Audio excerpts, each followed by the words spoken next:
Hey everybody, welcome back to my channel. It is Squid. Oh, good lord. How is everybody doing today? And hey, Spawn Trooper Raiders, how is everybody doing? Roy, thank you for being part of my mod squad. Love ya. Debbie, as always, good to see you. Gail, Mary Jane, really not Sarah. Okay, Spawn Trooper says hi. Yeah, he messaged me. Kirby the Lurker Johnson. I wonder why you call yourself the Lurker. Oh, Allie, Tammy, how is everybody doing? So today is the deadline, as someone so kindly reminded me in the comments. Today is the deadline for Bruce to file his what I can't remember exactly what you would call it. His response to the judge's motion to I can't even freaking remember. In much pain today. Yeah, show cause.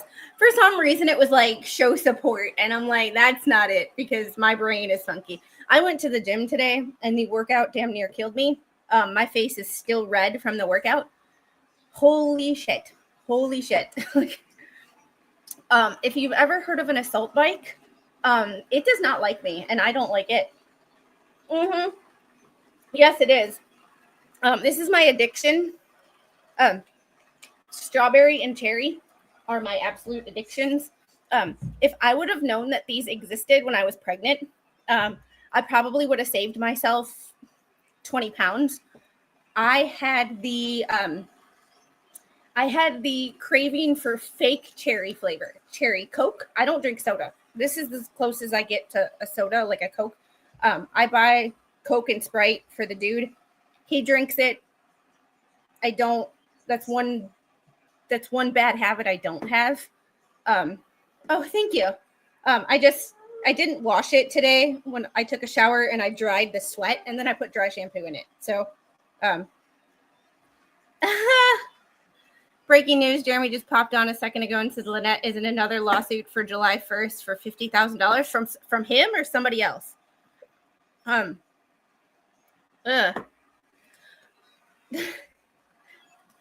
yes. We are not talking about that drama. We are talking about the Justin Baldoni drama. We are going to get through this today. I was supposed to get through this. Yes, 4 hours and 48 minutes until the deadline. Last time I checked, there was only a... okay, yes, you can have the rest of it. Okay. Well, thank you. We love you too. It's interesting that we are going to talk about some other drama. We're going to talk about some Hollywood drama. Basically, what I believe is the weaponization of the Me Too movement and a postpartum mama who is a little in her feels. A little too much. Oh, that's fine. I appreciate the heads up because I follow Jeremy. I subscribe to him, but like I have a bad habit of not going searching for videos. So if something does not pop up on my like recommended, I tend not to go searching, even though I subscribe to people. There's people that I can't remember if I subscribe to because I'm like, I haven't seen a video from them for a while. And it turns out they have like 15 videos. And it's like, oh, because I haven't gone looking. They haven't popped up on my my recommended page, so I tend not to pay as much attention. And the little has messed with my YouTube algorithm, so now I get like Spidey and Friends pop up on my recommended, which I'm like, yeah, you know. All right, so we are going to tartar sauce. Wait, like tartar sauce. I had a cravings for fake cherry Coke, cherry Pop-Tarts, cherry Starburst, cherry, like fake cherry. So this would have been 5 calories instead of a Pop-Tart that's 200. You know, yeah. Luckily, the the little has Netflix, has her own like login, not login, but you know what I mean. It's not so bad now that she's on YouTube Kids, which I can, thank God I can monitor better than I thought I could. All right, let's see. Dollar sauce soda, y'all are nasty. Although pickle juice, the salt from pickle juice, I loved. All right, we are going to get through this as fast as possible. And I have a hard out at 3 o'clock because I have to work tonight. So I have stuff to get done before I have to go to work. Whee! There's my thumbnail. Why I shared my thumbnail, I don't know. I had to redo my thumbnail like twice because I realized when I changed the wording, I covered up Blake's face. I downloaded it, not realizing it. When I went to upload it to StreamYard, I covered her face up with text, and I was like, oh, that would be karma, but I'm not that bad. All right. And I do apologize for the sound. My robot vacuum cleaner came in the room because I forgot to start it when I left for the gym. Oh, and for those of you who were like, I thought you said you were in pain. Why'd you go to the gym? Disclaimer, I'm going to be in pain whether I go to the gym or not. So I might as well go to the gym and be healthier because it's not going to change my pain level. Because there's nothing actually wrong with me. That's the thing with nerve pain, is there's no actual musculoskeletal damage. So I can go to the gym and work within my pain tolerance, and it is what it is. So tartar sauce and avocado seems like a really weird combination, even for a pregnant woman. So, all right, we are picking up Justin's complaint. We're on page 142 of 179, and if I'm rushing to get through this, it's because these are long. Like, these are some long documents. All right. Jones. So Jones is the CEO of Jones Works, a PR firm. So if you haven't followed me through this, yeah. Yet Jones panicked about being blamed, refused to be sidelined, insisting that she needed to contact Sony and Lively's PR teams to clarify that she had not planted any negative stories about Lively. Heath told her not to do that, to which Jones responded that she could do whatever she wants to clear her name and that Wayfair cannot stop her from making calls. Desperate to salvage her reputation with Lively and Sony, Jones emailed a number of key Sony executives working on the film to declare that she was in Europe with her husband, partner at WME, Jason Hodes, and placed all blame on her team in an attempt to save face. Jones ruptured her relationship with Wayfair and Baldoni. Although Jones ultimately agreed to stand down, Wayfair and Baldoni had lost all trust in her. After parachuting in for self-interested reasons, the way this is written is just like a script to me. It's very descriptive, almost too descriptive, but like it's after parachuting in for self-interested reasons. Who writes like that? I don't know any. The only people I know that write like that, I have a friend who writes romance novels. A girl I went to middle school and high school with writes romance novels. She writes like that. However, she also writes romance novels. And she's published on Amazon, by the way. So like she's a legit like author. She's like number 2 in sales on Amazon. Nearly blowing up the truce with Lively's team and lashing out when told to stop, Jones became a magnet for drama when it was least needed. But Jones was not ready to throw in the towel. Ironically, given her later attempt to fabricate a smear campaign narrative, it was Jones, not Wayfair, Baldoni, Abel, or Nathan, who started advocating for a more aggressive PR strategy. Stephanie is Stephanie Jones. I sent you an email with what I think the strategy should be, as Justin is not being represented in these stories. We have to fight for every story. I also attached my phone record so you could see I did not call Daily Mail or make calls to any media. Tara, I swear with my hand to God that I've never leaked anything out to any outlet, and I think you know this. I just want to help Justin and Wayfair. She only conveniently wanted to help Wayfair when it made her look good. Other than that, she was one of those people that like, you're too small of a client for me. I don't want to work with you. And then when it became convenient for her, all of a sudden wants to be, center stage. On or about August 14th, Jones sent an email to Heath further elaborating on her recommended strategy. Flood the zone with positives. We need to ensure that we promote the positive narratives that media outlets cannot ignore. Currently, most stories are heavily biased towards Blake's perspective, leaving Justin unrepresented. It's crucial that we fight for every inch of every story, which requires far more effort than typical crisis PR want to put forth in our experience working with specialized crisis teams. Prepare alternate stories. We should mobilize a robust network of supporters and third-party advocates ready to counter these narratives on deep background, as well as some on the record, making it clear that the claims being made are untrue and unfounded. There's an article. Blake Lively felt Justin Baldoni fat-shamed her, kissed her too long during scene. Stephanie Jones did Jamie Heath and Tara Hanks.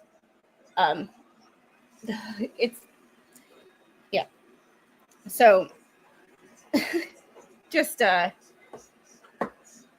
want to know she called that a cricket phone. When the allergy levels are high, my joints and muscles hurting so bad. This is a new change. Ugh, yuck. I hate that. Someone also put a comment on one of my videos yesterday that it was yellow season. Starting to be yellow season in North Carolina. I've never heard anybody call it yellow season before, but I loved it and I'm going to steal it. I hate this time of year where everything is yellow. I do better in the afternoon than I do in the morning, so maybe morning streams aren't so great. These are Ryan Reynolds' feelings about Blake and Justin. Hi, both. Mir just emailed us about this TMZ report. I don't see any incoming inquiries from TMZ, but I had to contact Harvey, who founded TMZ in the past, about stories they published. So I'm happy to contact him to get this story removed if Melissa cannot. I think it's important we work as a team and collectively to tackle this influx stories with recent ones I'm seeing. We don't even have background to balance out the story, so it's not biased. And then to Stephanie from Jamie. Hi, Stephanie. We're fully aware of this and all of this, and we are handling. As a reminder to my previous instructions, please do not respond, contact, or do anything as it pertains to Justin or Wayfair. We have the team that we are comfortable with to handle this, and while you may have thoughts and ideas, I am reiterating to stand down. Yeah, probably. Probably. Different kind of yellow season. Love ya. Different kind of yellow season. Hey, King Bob, how are you? Just want to say hi and leave a like. Denise and myself are watching the movie. Have a great day. All of you in chat too. Have a great day. Have a great day. Gail, I think Roy is talking about a different yellow season. If you get my drift. But yeah, I need to start using my Navage more because when I use it, it really does work and it really does help. But for some reason, just sitting still for long enough to actually use it yeah. She doubled down on an email on August 21st, threatening that Wayfair and Baldoni had an exclusive contract through May of 2025. Hi, Jamie, Justin, Wayfair, you, Tara, and team are extremely important to us. I received your text a little over an hour ago, but I'm currently unable to make calls on my cell at my current location. I'm so sorry. Matthew Mitchell, one of our SVPs, whom you have cited, has been one of your day-to-day senior executives on your account, said he just spoke with you and nothing was urgent. It was about the announcement for the new book adaptation. We're working on placing it in the heels of IEWU. I don't know what that acronym is. If anybody does in chat, let me know. Your below email is inaccurate. As you know, I have been deeply involved in strategy planning, account management, and high-level PR and media comms as well as crisis until you asked me to stop communicating on behalf of Justin and Wayfair on 8/9/2024 and allow only Jennifer, Matthew, and team to handle. I've been on set during shoots and have had numerous calls weekly with my team and yours, as well as many with Justin, particularly regarding Blake, often at 11 p.m., 1 a.m. New York time. My commitment spans not only the past 8 years, but also the last 4 since you joined.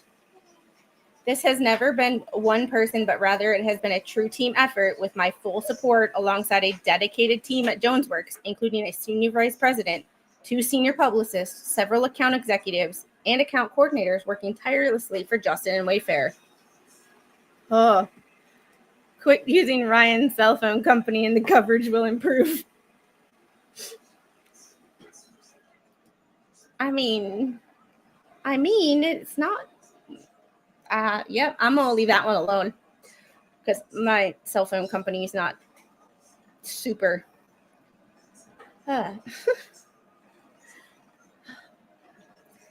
August 9th, you indicated that you only wanted Jennifer Abel and Matthew Mitchell and team to communicate on behalf of Justin and Wayfair. It is my understanding that Redacted was retained and began communicating with teams just 4 days later on August 13th, which demonstrates that I wouldn't have been stepping in mid-trial.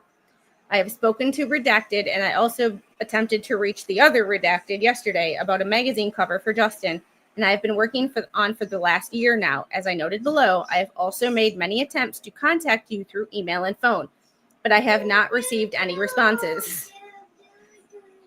Hey, Matt Englishman, how are you? King Paco, how are you doing? This just gets messier and messier with the more people that get involved. And that's why sometimes when there's too many hands in the pot, shit can get dramatic without people trying to purposely be dramatic. When you have too many cooks in the kitchen, shit gets weird. And it just seems like they have too many people trying to fix things, too many people running their mouth, trying to make it better, which is just making it worse. We have an exclusive contract with you through May 2025. You contracted a crisis PR firm to handle all crisis-related matters. If you would now like us to help with that, we absolutely can and will. Please let me know. And please know that our team at JonesWorks is well equipped to manage everything as we always have without missing a beat. Thank you, Stephanie. But this is hey DK Lucas, how are you? How is everything going? See, but this was before that. This was before she kicked out Jennifer Abel and she fired Jennifer Abel. So that's weird. When you have too many cooks in the kitchen, she didn't want to be a part of any of this at all. Justin Baldoni was too small of a fish in the sea.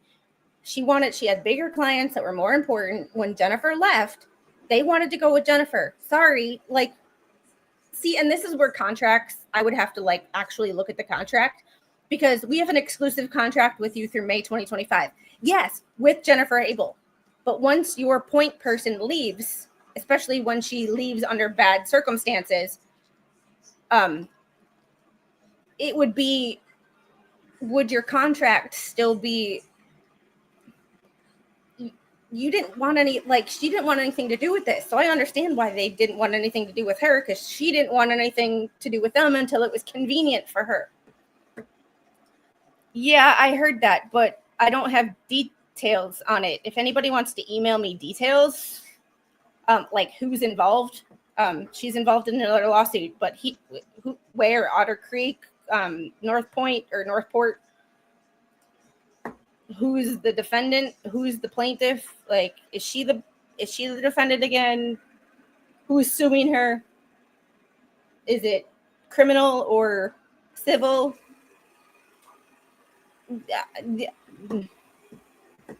Yeah.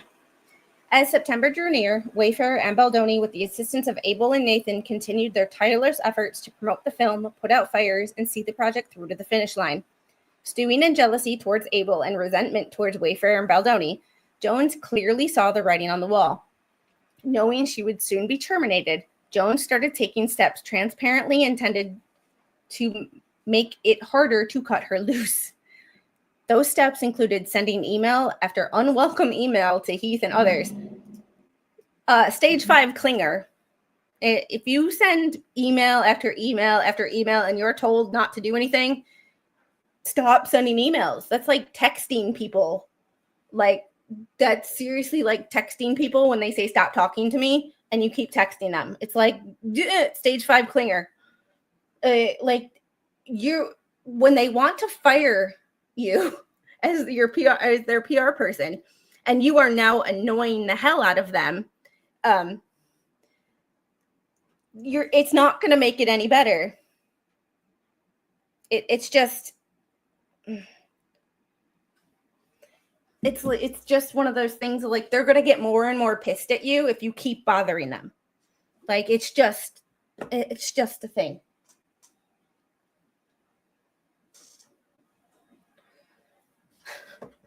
The little is I gotta take a picture of her and send it to her father, because she is sitting at his desk trying to type on his computer like she's a boss.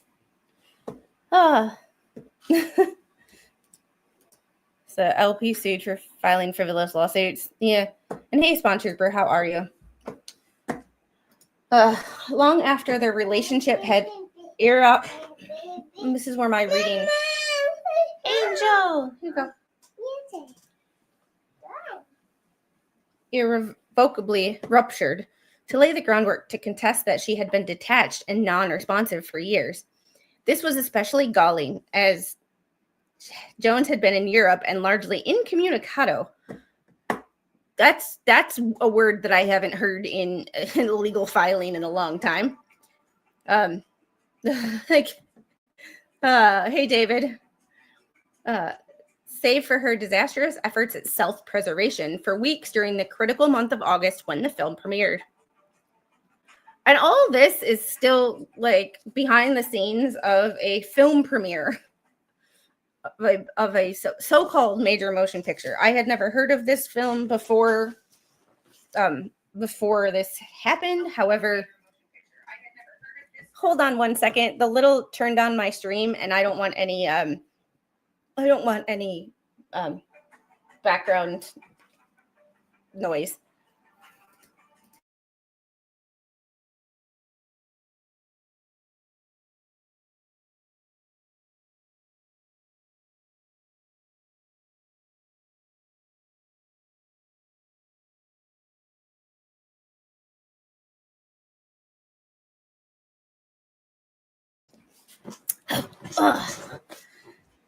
Oh, Linda, you want to do dishes again?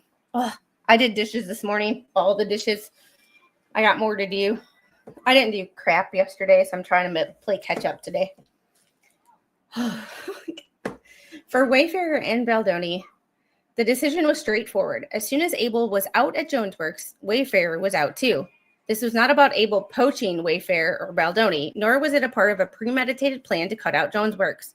But Abel was a trusted, loyal, and committed member of the team. Wherever she went, Wayfarer and Baldoni would follow. Yes, when someone has been your point person for years, and you trust them, you have a working relationship, it is natural when they leave, you want to leave too. See, how do I put this one lightly? See Maya Kowalski and the lawyer that left. I'm just not going to name names, but she was like, Maya and he had a close relationship. And when he left, it seemed like they wanted out too. Greg had an issue with that. However, I can understand why it happened. Like, the whole thing is dramatic in itself. That's another drama that I really don't want to talk about, but because those are people that when Nick left, like, it broke my heart. It was like watching, parents divorce. It's just not a fun time. But it's a necessary story that needed to be told because it was a major part of the storyline. It just sucked. On the other hand, Jones was a walking disaster whose self-absorption, disloyalty, and insubordination had been a significant headache. Oh, I just like how they lay it all out on the line. And do you notice a difference between this, even though this is 179 pages? It is long. It is detailed. But do you notice that it has something, and even Blake Lively's lawsuit had something that none of Beelzebubbles has? Evidence. Whether it's twisted evidence, like taken out of context evidence, yet remains to be seen. However, they have evidence. So when you get a response to the lawsuit, they can't say, well, you didn't show justification for this lawsuit because you showed no evidence. By the time Baby Squid is 5, she'll be Squid's producer and sound engineer. I'll be lucky if I have a channel when she's 5. Punctuation, that too. And a storyline. For better or worse, I'm not really sure how I feel about it. This is 179 pages of a lawsuit that reads more like a script than a lawsuit, which it makes it kind of easy reading. It's like a book. But at the same time, I'm like, do you seriously need to put that in here? Could you have saved a page or two by not adding certain details that none of us need to know? But that's just my personal opinion. Feel free to disagree with me. Rather than accepting the end of the relationship with professionalism and decorum. Oh, that word decorum. Decorum is important. Jones started threatening to sue. Where have we heard that before? Demanding exorbitant payment for work not done and protesting that she had done an amazing job. But Wayfair and Baldoni had already made the decision to part ways with Jones Works, and their decision was final. For Jones, stewing in indignity and resentment, the loss of yet another client to Abel, no less, was a sting too great to bear. Like this reads like a script. Like you're writing a book. It's appropriate, I guess, for a Hollywood lawsuit. And she chose to take revenge on all of them. Recall that Jones had taken possession of Abel's personal phone, including all of her text messages, emails, personal photos, and so forth. Having chosen a path of no return, she could now exploit them to great effect, pouring gasoline over the heads of her former clients and longtime former deputy and lighting a match. On information and belief, Jones approached Lively's team with an appealing offer: ammunition sufficient to destroy Baldoni. Wayfair and Abel in one foul swoop, wielding reams of Abel's private communications, which could readily be sliced and diced to construct a false narrative. Jones had quite the pitch for an embattled Lively and her team. Oh, like a conspiracy. Where have we heard that before? Hey, Patrick. Yes. We've had references to both the shit show of a case that we're all following and the other shit show of a case that we're all following, Maya Kowalski. But my comparisons have been Bruce doesn't write like this. For better or for worse, this is reading like a Hollywood script. Easy to read. Hey, Elizabeth. Easy to read, but reading more like a book than a lawsuit, which, might work. It is detailed, and it does have descriptive words that paint a very interesting picture. Jones had quite the pitch for an embattled Lively and her team, knowing that Lively was convinced wrongly that Baldoni, and not her off-putting public appearances and cynical self-promotion, had been responsible for the rash of negative publicity towards her. Jones correctly assumed that she would find willing conspirators in the Lively camp. Remember, at this time, Blake was promoting her hair care line and her alcohol line at the same time as she's promoting a movie that has a plot line centered around DV. And they put a very interesting statistic in here. I may have the statistic wrong, but it's from the World Health Organization that I know of.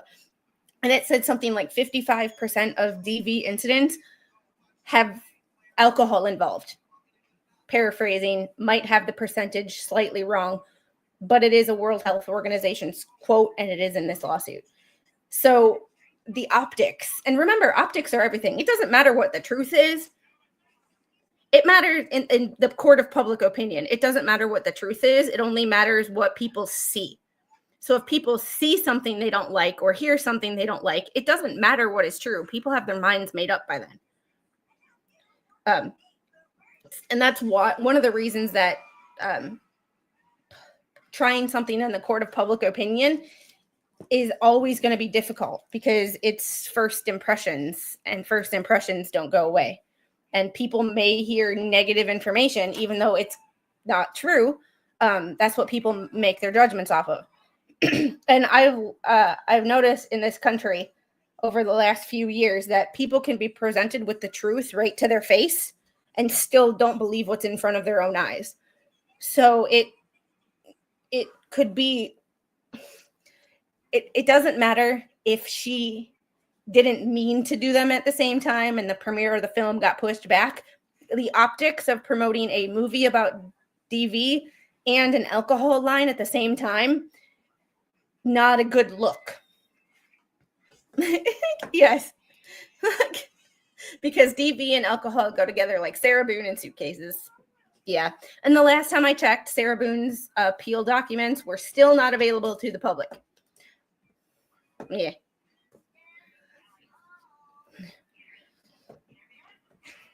In turning over these materials to Lively, Jones knew full well that the blowback would engulf Wayfair and Baldoni, and that was the point. Revenge.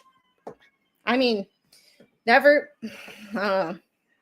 just revenge served up on a platter in the form of a cell phone. Her plan worked like a charm, at least for a time, working hand in glove with the New York Times.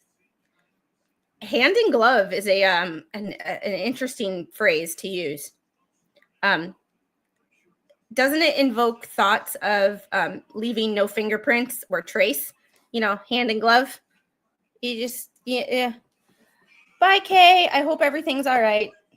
Have a good day. I'll see you later. We're together like otters and turtles.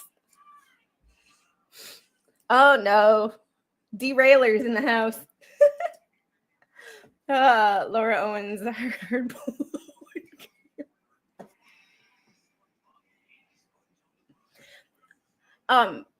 that could be Amber heard blow and came running, just a different kind of blow. Allegedly. Oh, no suitcase reference. You're claustrophobic. I think that case made us all claustrophobic. Working hand in glove with the New York Times, Lively concocted a fantastical narrative that laid the blame for all her travails exactly where she believed it belonged, with others, because nothing is ever her fault. Classic narcissistic trait. Sort of. Don't know details. I've just heard new lawsuit April or July 1st, June 1st, something like that. Some first of the month. The ramifications of this scheme have been grave for Wayfarer, Baldoni, Abel, and Nathan, who became objects of public scorn and derision overnight. Abel and Nathan, two private individuals and female small business owners. I mean, generally speaking, I don't like when people throw the gender card in a lawsuit, but when the lawsuit that they're currently fighting against is gender-based, it's basically a Me Too movement. And you're dealing with a toxic feminist, and yes, that does exist. So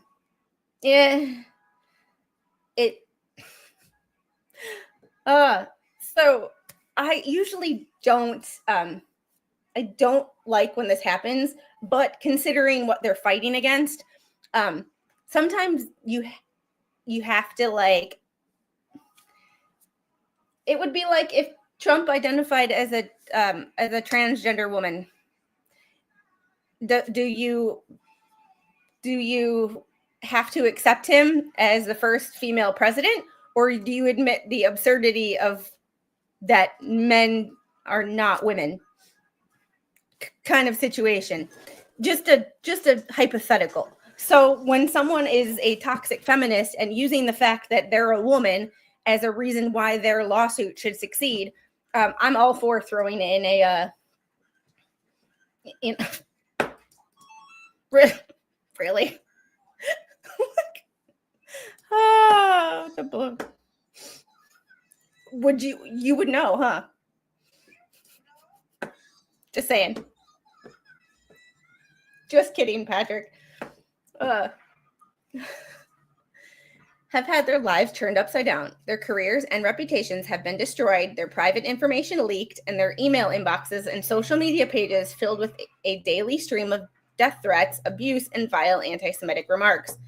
And that's the thing. These should never be, like, this should never, like, if you don't like somebody on the internet or something you heard about them, just don't talk to them like this, or just don't associate yourself with their business. Don't support their business.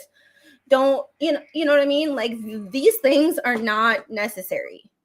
Like, to talk crap about someone and start like threatening them, it's just, it's a waste of time and a waste of energy. Like, nobody should be subject, whether it be Sarah Boone or like the best person on the planet, like Maya Angelou. Like, nobody should be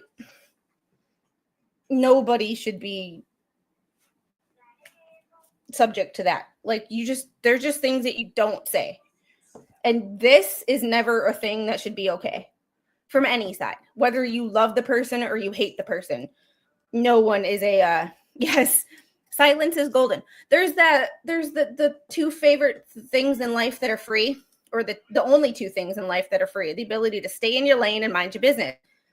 If you don't like someone's actions, just say, I don't like your actions, and move on. Don't threaten them or constantly like verbally abuse them and like say vile and anti-Semitic things. Like, yeah, just seems like a not good thing. Like, there's that phrase, if you don't have anything nice to say, don't say anything at all. Just don't say anything at all. It's easier that way. Like, the backlash against Wayfair and Baldoni has been equally devastating, with Baldoni wrongfully labeled as a pest, his accolades rescinded, and his future projects thrown into doubt. Sounds like a Johnny Depp situation, doesn't it? This is very Johnny Depp, Amber Heard type situation. Not physical, not in the sense of physical, but like the woman being the abuser and the liar, and painting the guy to be bad. The parallels are there, which is one of the reasons that this makes it so fascinating. Don't be all up in my business. Oh, so for those of you who joined me yesterday, remember how I had the whole genius driver that could not find my house, even though I gave him clear instructions? So I do this when I get a delivery from like Walmart Plus or something like that. I put in the delivery instructions, please read. And I explicitly say, GPS did not see my house. My house is not on GPS. You cannot find my house. Even if you have my address and you put it into your Google Maps or Apple Maps, it will not take you to my house. It will take you a mile away. So I put this thing here. So I ordered, and by the way, I didn't get half of the stuff I ordered. I had 11 items. I only got 4, and they gave me 32 batteries, which I did not order, but I could use. So there's that. But I put in the order for the stuff that I didn't get because I knew I wouldn't have time to go to Walmart today and deal with the people at Walmart crowd. And I put in there, please read. And the woman showed up at my house perfectly. No phone calls, no text messages, no, I can't find your address. It's almost like she read my delivery instructions on how to get to my house. Like, yeah, I know. Woohoo. A certain blonde who has a bad habit of inhaling on the stand.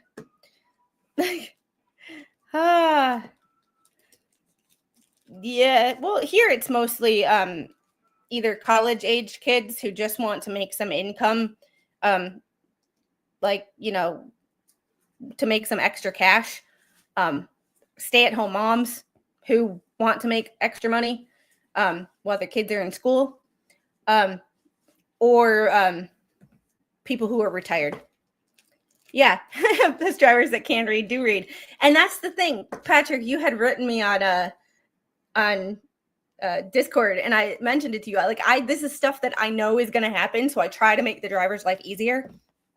And it, like, for those people who read, when I literally put asterisks, I'm like, please read in bold letters. For the people who read, most of them find it. You can tell who doesn't read or who doesn't put in the effort to read. All right, back to the topic. And Jones still has all of Abel's private photos and text message, which Abel has every reason to believe will find their way online via Jones. Some already have.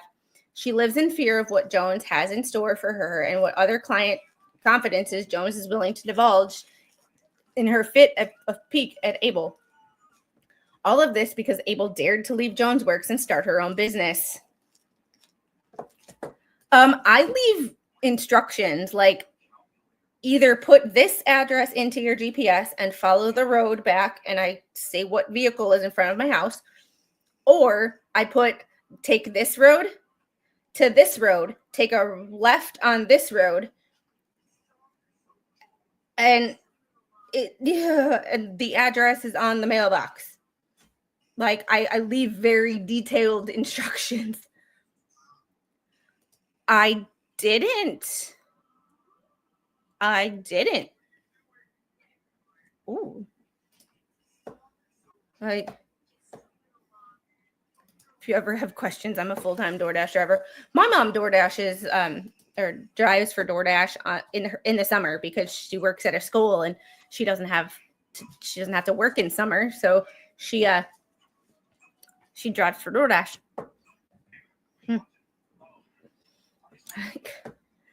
The results have been a calamity for everyone roped into Lively and Jones's campaign of destruction. Lively and Reynolds threaten plaintiffs unless they take the fall. On August 12th, Heath and Abel had a call with two executives from their then talent agency. One admitted that the root of Lively's problems was focusing on the promotion of the film on frivolous frivolities like fabulous premiere dresses, Hollywood glamour, and the commercial benefits for Lively's brands, while Baldoni had always maintained his public focus on amplifying the voices of DV survivors. And the fact that this is the big problem I have with Lively's team or whoever is doing PR for Lively. They've said that Baldoni has released text messages from DV survivors. It's like, no, you do not think he cleared that with them and said, hey, can I show this as how you, a DV survivor, reacted to this film? Ugh.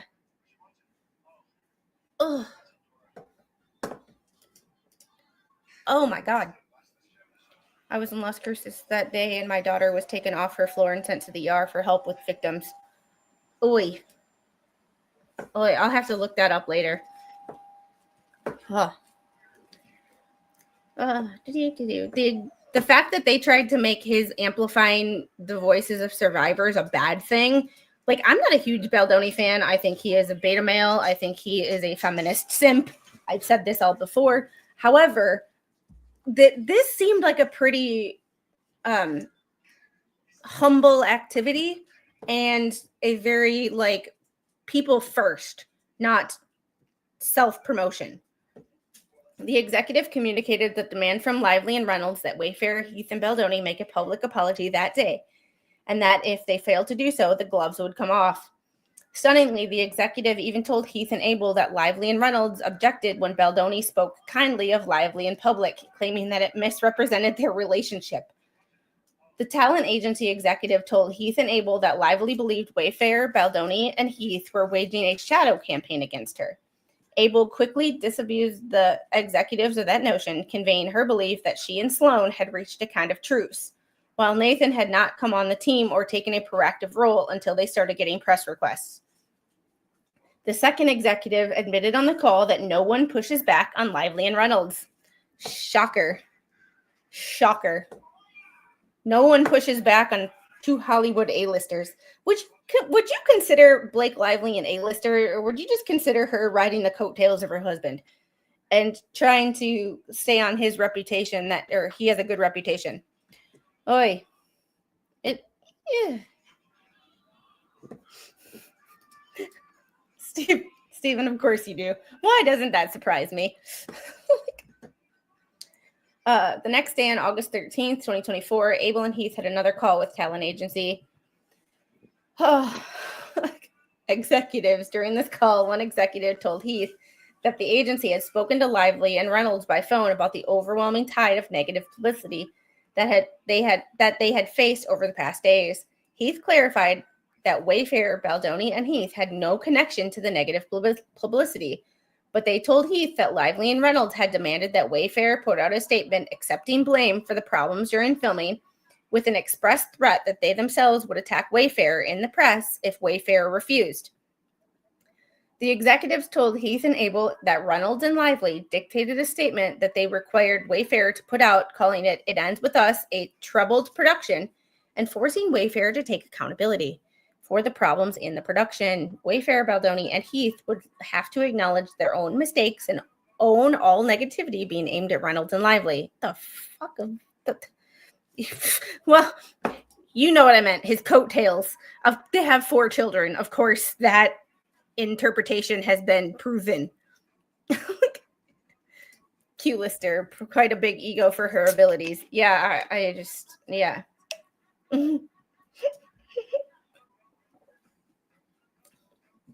Good point. Good point.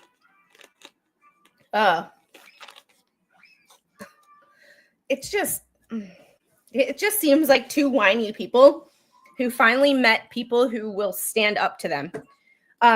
Blake sued Justin first, and instead of just filing counterclaims, he filed a completely different lawsuit in the same district. This is the Southern District of New York. Look, Abel and Heath asked that executive clarify what exactly Wayfair, Baldoni, and Heath were being asked to take accountability for. They admitted that Lively and Reynolds were simply upset by how social media had turned against them. Stunningly, the executive admitted that Lively and Reynolds brought the backlash on themselves. Ooh, I would definitely be making that executive a witness. Yeah, like I am, y'all know I am not the type to normally just blame things on hormones. However, during the shooting of this film, she was 4 months postpartum. I know personally that you get emotional about things that you normally otherwise would not get emotional about when you are 4 months postpartum. Just saying. So some things that could be seen as innocent or not malicious or not abusive during a normal situation. Yeah, I think she was just hormonal. And I hate when people just blame things on women's hormones, but there are certain times when it is appropriate, and I believe this is one of them. Not to mention that you're not only hormonal, but you're an entitled hormonal Hollywood woman. That is like the trifecta of bitchiness. But that they were beyond reasoning with. He admitted that making constant threats was Lively and Reynolds' well-known modus operandi, and that their demands were not based on reality, but on finding someone to blame for their social media crisis besides themselves. Jeez. Lively plays the final card in her hand, false accusations of a smear campaign deployed in the New York Times. When the plaintiffs refused to take the fall for Lively's disastrous promotional campaign, Lively was true to her words. The gloves came off. She's just pissed that she finally found people that will not cave to their demands. Creepy dad joke of the day goes to Roy. You are the champ. Need to have that. Creepy dad joke of the day award goes to...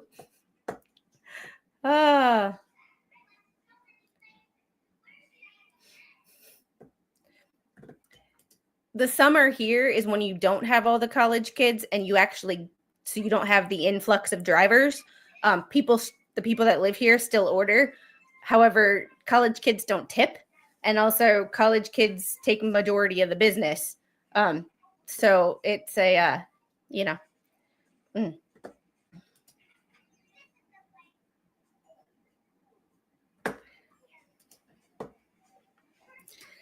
Some women are far worse postpartum than at any other time. She really fits that spot. Yeah, like hormones are a real thing. Like I don't like to just blame hormones for everything, but they are real. And 4 months postpartum, like I cried over spilt milk.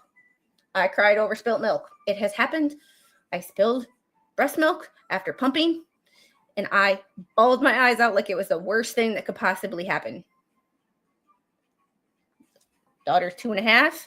Although she's on the small side for her age, she's healthy. So apparently spilling 3 ounces of milk was not the end of the world for me. Yeah, that's true. That's what we use dark humor and sarcasm. I was gonna say dark humor and dark chocolate, but that's Mo. I haven't had dark chocolate in a while.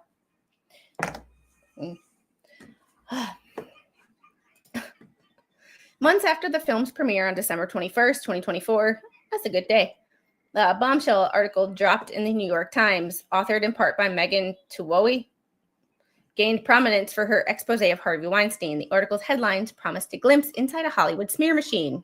The article, I'm not going to read this, but it says, private messages detail an alleged campaign to tarnish Blake Lively after she accused Justin Baldoni of misconduct on the set of It Ends With Us.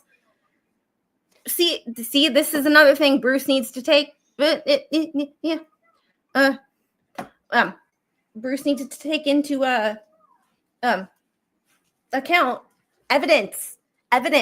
You say in a publication or a quote YouTube video, but you don't put any of the YouTube videos or evidence or publications or texts or tweets or whatever.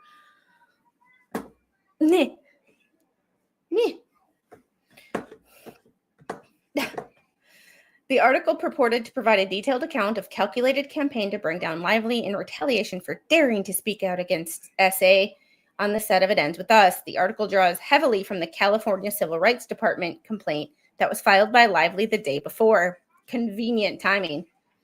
And she pulled an Amber Heard.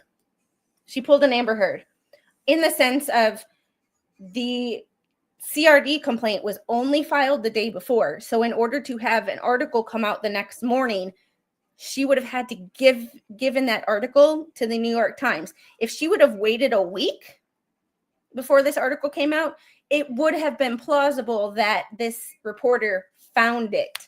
You know, because people find things. People go hunting for stuff. People go hunting for dirt just because they can. I'm pretty sure there's people who comb through lawsuits like that are filed just because they can, and then they're the first to break a new lawsuit.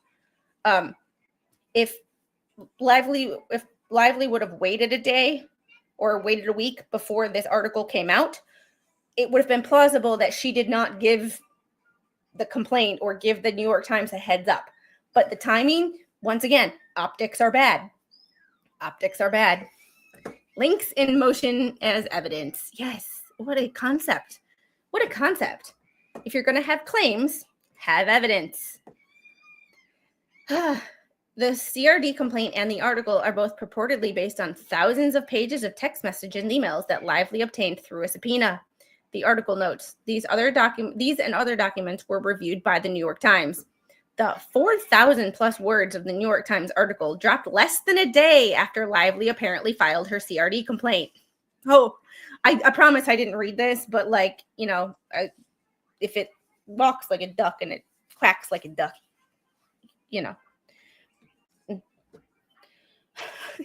The close coordination between Lively's team and the New York Times, likely over a matter of months before the CRD complaint was filed, is plain. The article refers to the 17-point letter of production conditions that Lively insisted upon, while the reasons for making any of those demands were mystifying to plaintiffs at the time. Once the article was published, it became clear that Lively had seeded her revenge more than a year before. By insisting on a superfluous or already extant protections, quote, protections, Lively laid the foundation for her baseless claims and pervasive essay.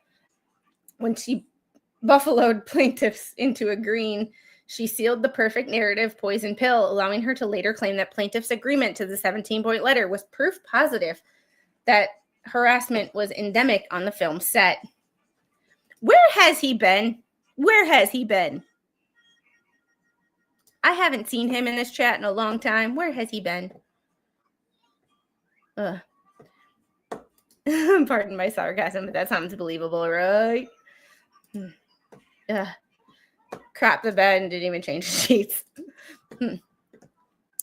But Lively had to explain away the self-inflicted mountains of bad press she had brought down on herself, as discussed elsewhere herein. Thank you for not repeating all that crap. If you want to hear that crap, I have multiple videos before this one. Hey, Harry. How are you? Finally, Jones's wrongfully obtained text could be deployed for maximum damage. On information and belief, Lively and her team used cherry-picked text messages stripped of context and even manipulated to peddle a narrative that plaintiffs had responded to Lively's complaints about purported sexual harassment by plotting to destroy her reputation through a shadow smear campaign. Apparently, the New York Times credulously accepted the whole narrative wholesale while making little or no attempt to investigate the veracity of that claim. Not an unusual event. The New York Times does not have a good reputation for being deep in thought in their journalism. Yeah, I see him in Experts a lot, but kind of mad at him. Just kidding. Not mad at him. But if you see him, tell him I'm mad at him just for kicks, just to give him a hard time. By telling the New York Times a false and damning story about an insidious PR sabotage operation deployed as revenge for SA complaints, with the knowledge and intent that the newspaper would publish a false story, Lively and her co-conspirators committed the tort of defamation. I love Expert. Expert's awesome. And if anybody thinks I get off track and I get sidetracked and have squirrel moments, the Expert beats me. But I haven't, like I said, I haven't been really watched anybody lately because I have 2 hours from 9 to 11 if I'm not streaming that I'm doing something and can listen to a YouTube video. Other than that, I'm either asleep, doing mama stuff, or just life. Hey, Flash fan, how are you doing? For example, Lively's CRD complaint, which on information and belief she provided to the New York Times long before filing it, references text exchange between Nathan and Abel as purported evidence that Nathan planted a negative story in the Daily Mail titled, "Is Blake Lively Set to Be Canceled?" One can only hope. Lively's portrayal is categorically false, misleading, and devoid of a factual basis, yet knowingly propagated to the Times, the court of public opinion. Lively's smear campaign, which is one of the reasons that I like reading. Is it, "Where's your pixie sticks?"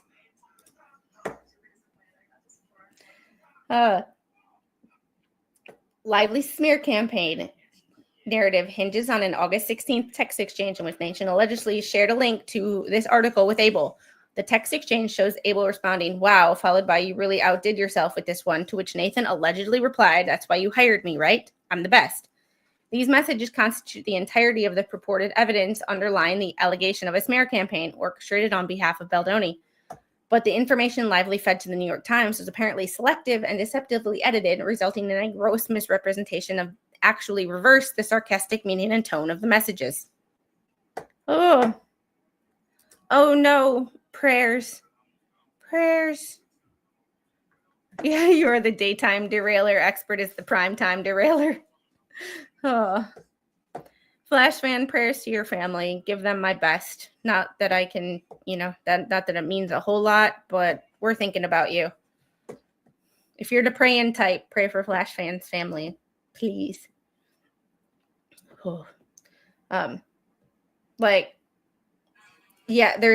There's what could be, what is included and what's not. You really outdid yourself. An upside down sarcasm in text messages is not just Not included, heading to the airport and there's a drive through the jungle that there's going to be no reception for around 24 hours. Joke, 45 minutes.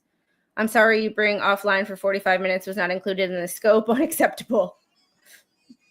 Lively, who apparently collaborated closely with the New York Times on the article covering her CRD complaint, must have known that the text messages were unscrupulously altered and selectively edited. This phrase is going to be repeated a lot.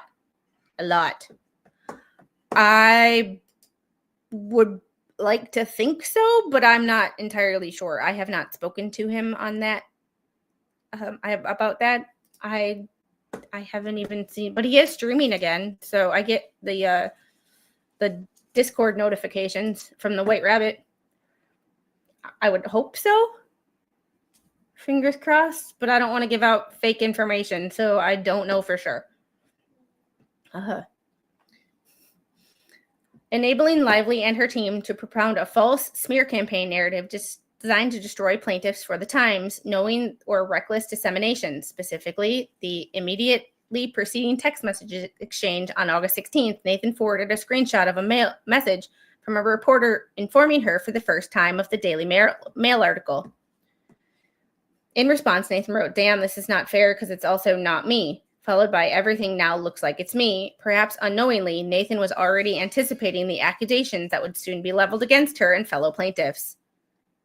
I got jokes, never said there. This is the Justin Baldoni lawsuit against Blake Lively. Oh. Can he function without the White Rabbit? Like, can he function? I love the expert, but she is the glue that holds that channel together.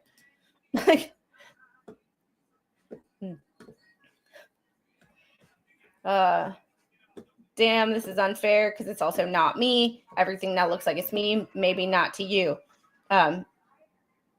These were excluded. Oh, conveniently. Further evidence of Lively's machinations appears in the missing emoji heard around the world. After Nathan forwarded a screenshot of the article link, Abel responded with, "You really outdid yourself with this piece." I would have added an eye roll. Adding a upside down smiley face to indicate the sarcastic nature of her message. This is where it's like, oh, why do people, this is the eggplant emoji all over again. The upside down smiley face emoji is commonly used to convey irony, sarcasm, joking, or a sense of goofiness or silliness.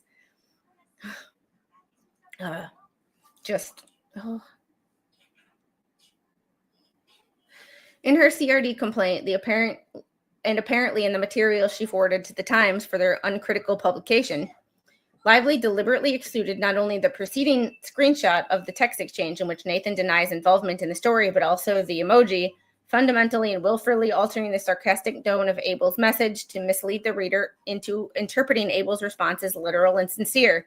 The omitted context is critical, as it demonstrates that each subsequent message in the exchange was similarly intended as sarcasm, including Nathan's statement, "That's why you hired me, right? I'm the best."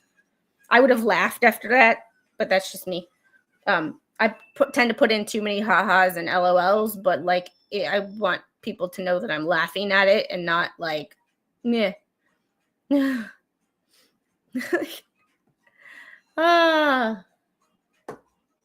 So this, like, interesting. They did see, and this takes some serious BS in editing, because it's not like you just like cut the screenshot off here. So it would be one thing to just take a screenshot and like just cut those messages out and crop your screenshot, but they had to edit out an emoji. Interesting. Like that's like, oy vey. Oh vey.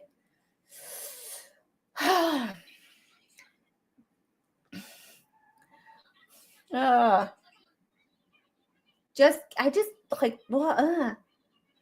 Further review of the text message exchange also excluded both Lively's CRD complaint and the Times article unequivocally shows that Abel and Nathan were engaging in a sarcastic and joking manner, as evidenced by the use of ha-ha tap-back reaction. That's what that tap-back reaction. I didn't realize that's what that was called. When read in full, the exchange reveals that Nathan and Abel exchanging in facetious, wry banter bordering on gallows humor in response to their predicament. Oh, dark humor. Shocker. I know other people who use dark humor, right? Dark humor and sarcasm that gets lost in translation when people want to hate on you. Shocker. When read in full, the exchange reveals Nathan engaged in facetious wry banter, bordering on gallows humor in response to their predicament, not conspiring against Lively. Lively and in turn the Times misrepresented these communications to support her salacious and unfounded smear campaign narrative. This calculated distortion underscores Lively's duplicity. Any negative press about Lively's was unequivocally a consequence of her own actions.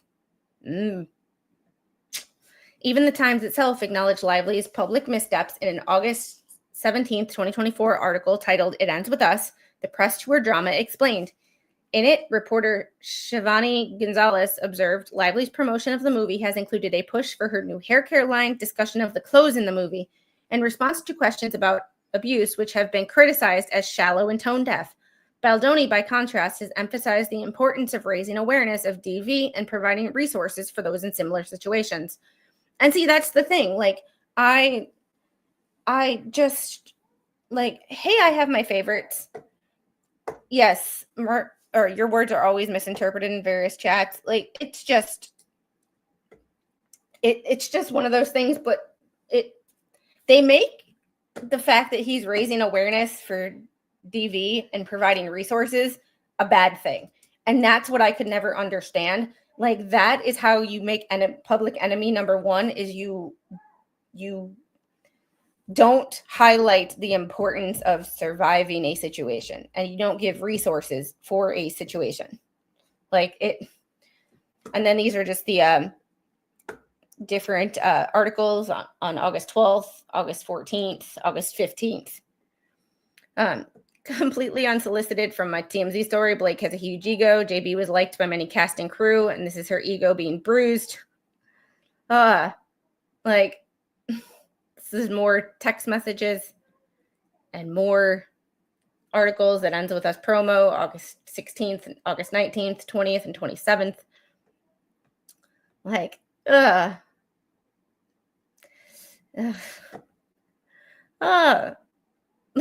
more text messages. As noted elsewhere here in Lively's marketing efforts, which included encouraging audiences to grab your friends and wear your florals, while promoting her hair care and alcohol brands, were widely criticized as insensitive. Shocker. Like, insensitive. Like, yeah.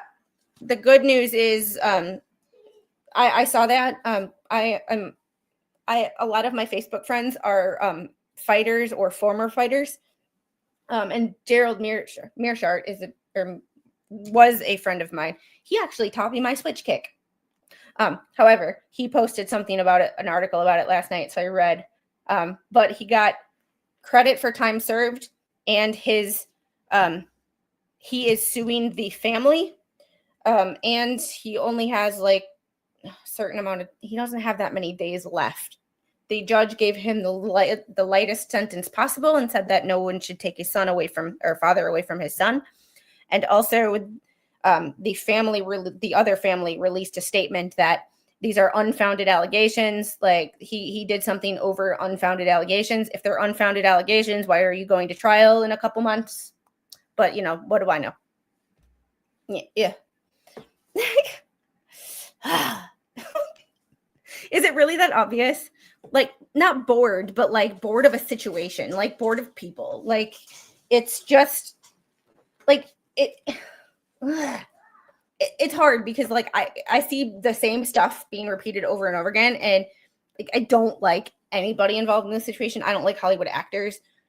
However, it makes Blake look I just can't get over promoting your alcohol line at the same time as promoting a film about DV. I just cannot. Those two words, those two things just to me are like, how tone deaf can you be? Like, honestly, but the movie got pushed back. So push back your alcohol line. You're already rich. What's a month?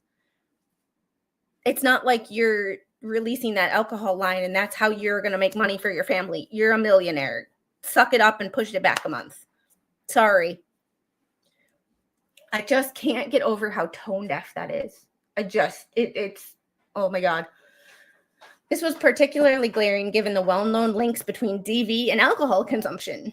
Shocker. Her actions naturally triggered organic public criticism and unleashed a cycle of negative coverage, including, as is common in the digital age, the resurfacing of old, unflattering content. Blake's career is now in the Deadpool. Tag team member. We didn't tell Judd to go after the idea of her promo was inappropriate. That happened organically because people saw the actual movie and were like, wait, this movie is about DV. That they were florals too. Zoe sent me this on a crazy Saturday. This is a crazy way to market this movie. It's a TikTok, of course. Like come on. We had nothing to do with that.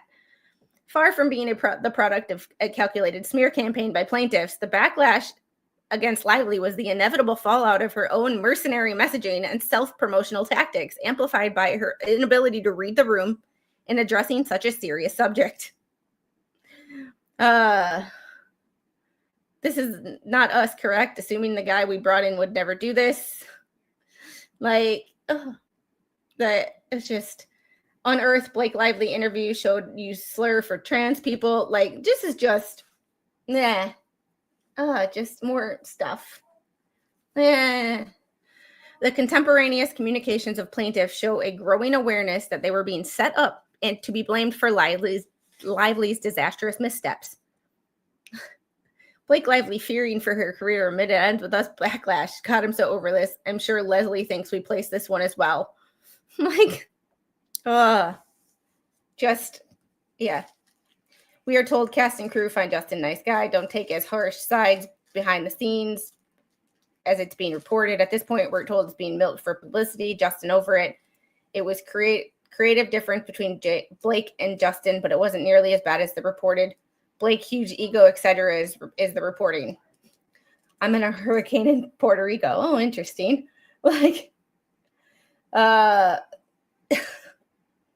Talking about food. TMZ, yes, on production, they had a producer working overtime and spoke to people on the set or on production and post. Wait till I tell you the whole story. We're legit saying sources say it's all Blake's ego. You have no idea. You think you do. You do not. In my whole career, I've never come across this situation. But why aren't people saying the real story if known? Because no one cares.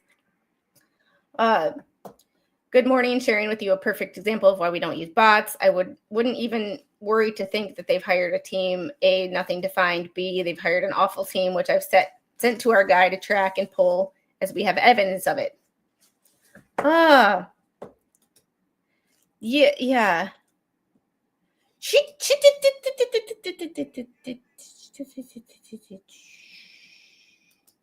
She has my phone, so I'm not really sure what she's doing. I heard her groan, so it must not be good. Yeah, this right here. Well, I don't think she produces a movie to promote alcohol. I think the timing with the delay of the film, it was okay. Playing devil's advocate, I don't think she did it purposely. I think the film was supposed to be in May or earlier. Her stuff was naturally set to be released in August. However, the film got delayed. The film kept getting delayed. And then they lined up at the same time, which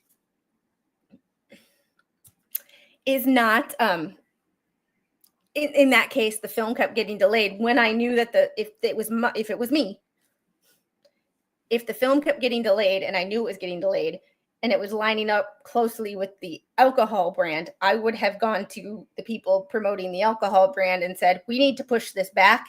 The optics are not good. And I think that the alcohol brand would have been like, you're right. Meh. Yeah, we want baby squid. I'll see if I can get her.